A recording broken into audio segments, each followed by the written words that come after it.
കുഞ്ഞു മക്കളെ ഇത് കണ്ടോ? ഒയ്യേ, ഇങ്ങനെ വെച്ചിട്ട്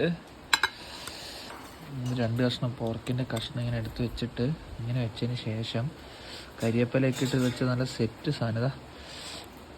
നല്ല എരിവിട്ട പച്ചപ്പുളിശ്ശേരി ഉണ്ട് കേട്ടോ. പച്ചപ്പുളിശ്ശേരി എന്ന് വെച്ചാൽ പച്ചമുളകിട്ട പുളിശ്ശേരി ഇങ്ങനെ എടുത്തിട്ട്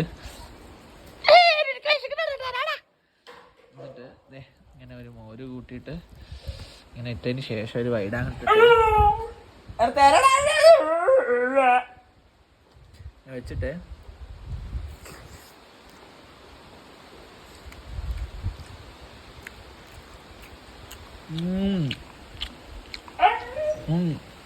കഴിച്ചോട്ടോ തരടാ ഇറക്കാം. ലുക്കത് കൺസിസ്റ്റന്റ്. ഈ തേങ്ങയാണ് ഇതിലെ മെയിൻ ഹൈലൈറ്റ്.